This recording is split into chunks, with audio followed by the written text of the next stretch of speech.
Hello, Math 110 class. Today we're going to be talking about section 5.1, which is titled Angles. Um, a lot of this first couple minutes here, these first couple minutes will be review, and then we'll get into some newer stuff that we can do with angles and things of that nature. So first, let's just remember what an angle is defined to be. It's really just the set of points determined by two rays. So let's say this first ray here that follows along O to A is called L1, and this second ray here from O to B is called L2. Then with the notation that O being sort of this central point here, being called the vertex, we have the angle AOB, and we always want to start on the initial side of the angle. You see that the angle is actually opening in this direction. So it always opens from initial side to terminal side, okay, and that's important. Okay, so maybe that's some review for you. Now, what we can do is we can place the initial side on the positive x-axis, and we can put the vertex right at the origin. And so maybe you've seen angles more like this on the xy plane. So in this case, we have an angle like so. It's acute. These should hopefully be review for us. The angle is acute if the angle measure is less than, if that is less than 90 degrees. If the angle measure is bigger than 90 degrees, then it's called obtuse. Two angles or any number of angles are complementary if they add to 90 degrees, and angles are supplementary if they add to 180 degrees. Okay, and just to remind you, to go one full lap around, starting in the positive x-axis and to get all the way back to where we started, that's 360 degrees. Maybe you've heard that. And then to go halfway around is 180 degrees. A fourth of the way around is 90, and 3/4 of the way around is 270 degrees. Okay. A remark is that angles can also be negative. Let's suppose the initial side here is on the positive x-axis, but the terminal side opens up clockwise. Then this is a negative angle. Okay? And if an angle, like let's say the one above here, it opens counterclockwise, then this is said to be a positive angle measure. Okay, so that's some notation that we will need, but we can certainly have negative angles. That's certainly not a problem. Okay, and now that should all be review, hopefully. Let's get into a new concept here called a radian. So I'm going to color code this, and hopefully to make things a little bit clearer. But let's suppose we have a circle of radius r. So whatever you want r to be, it can be any positive number. Now, what I'm going to do is I'm going to trace over this radius here with the color blue. And now let's pretend that this blue line that I've drawn is actually made of like string, and it's nice and flexible. And I'm going to lay this length of r, this blue string of length r, starting right here. I'm going to lay it on the circle moving in the positive direction. Okay, so I get about that far on the circle, right? Now this angle that I get, which I will call theta, this is 1 radian. Okay?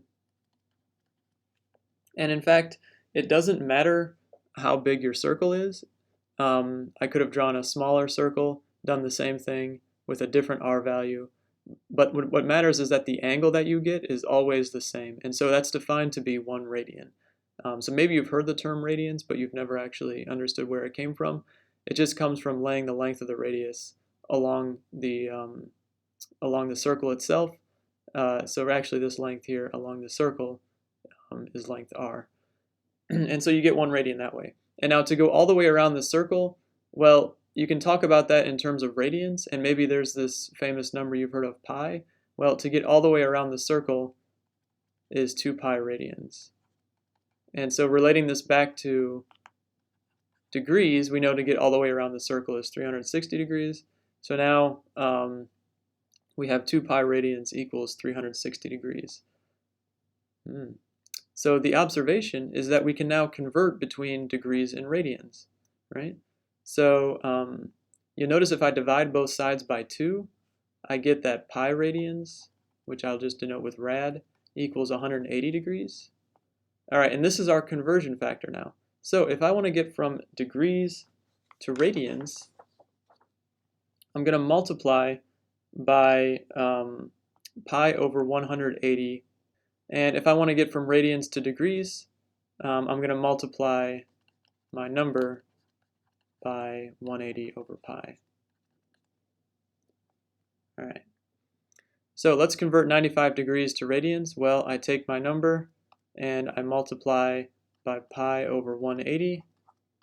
And if I simplify that, I get 19 pi over 36. And now my answer is in radians, right? Now let's convert 3 pi over 4 radians to degrees. Well, I take my number, 3 pi over 4, and I multiply by 180 over pi. And simplify here. Notice the pi's cancel each other. That's good. There is a factor of 4 in 180, which I can cancel. That cancels to get 45. And so I get 3 times 45 equals 135 degrees. Okay. All right. We can also convert negative angles in the same fashion. So go ahead and try these on your own if you like. But to convert minus 60 degrees to radians, and 60 divides perfectly into 180. So I actually get minus pi over 3 radians. And here, minus 5 pi over 2 radians to degrees. I'm just going to multiply by 180 over pi. Once again, the pi's cancel. 180 over 2 is 90, so I get minus 5 times 90, which is minus 450 degrees. Okay. So that's good. That's going to help us now when we try to do problems of this type. So let's define a circular arc on a circle in the following fashion. So let's suppose I have a circle here. All right. And now let's suppose it has radius r, and I span an angle of theta here. Then I can actually figure out, as long as I know r and theta, I can figure out this length here. Okay? Well, it's just going to be the product of r and theta, but theta has to be in radians, right? And that's why I've underlined it. So let's look at this problem here. We have on a circle of radius 8, I have an angle of 45 degrees. Okay, so that's this angle here. I want to know this length. Well, I can't just multiply 8 and 45. I need to first convert this into radians. So 45 degrees is going to be 45 times pi over 180, which is going to be pi over 4 radians. And now I can actually just solve the problem. So I get S equals, so the length of this blue arc here is 8, which is the radius, times the angle pi over 4 in radians. And so that's 2 pi centimeters. All right. Now, let's use the same problem, but now to draw a picture for you, let's suppose we have a circle of radius r, and we have an angle theta here. And let's suppose I want to find no longer the arc, but the area of this, like the slice of pizza that I would get, essentially. Well, that's given by this formula here. It's 1/2 r squared times theta, where again the angle theta has to be in radians. So let's use the same example as last time. So again, my radius is 8, my angle is 45 degrees. Well, that's not good enough, but we know that 45 degrees is pi over 4 radians. Okay, and so now I can just fill it into the formula here. So I know that A equals 1/2 8 squared times pi over 4. And let's do some simplifying. 8 squared is 64, times 1/2 is 32, times pi over 4. 32 over 4 is 8, so I get 8 pi. And now this is area, so we have to use centimeters squared.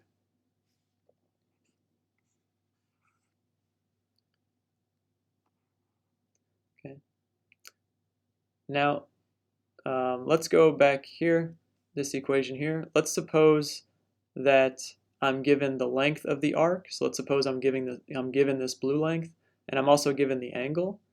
Can I find r? Well, yes, you would just solve for r in this equation here. And so we're going to do that in this problem here.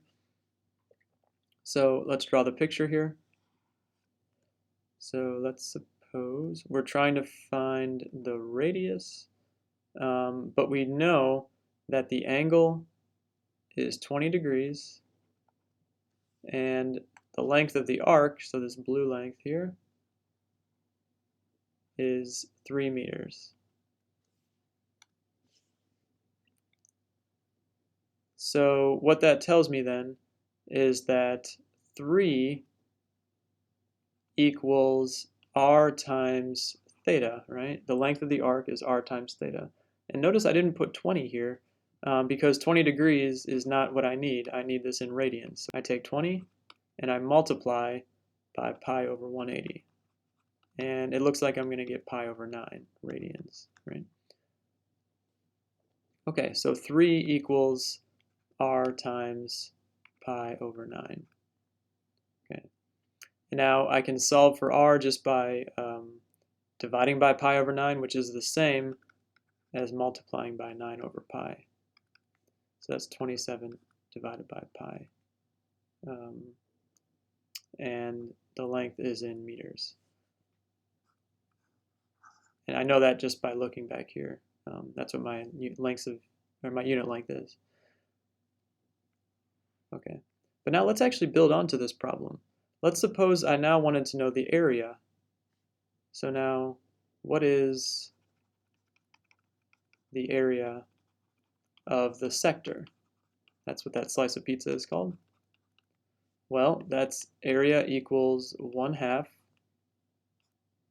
Now I have r, that's 27 over pi squared, and then I multiply by theta, which I know is pi over 9.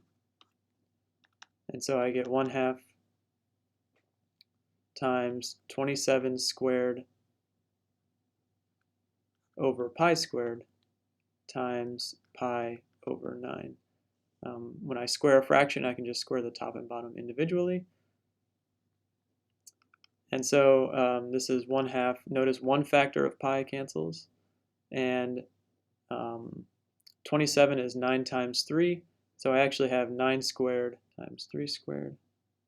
I've canceled a factor of pi, and I still have a factor of 9 here.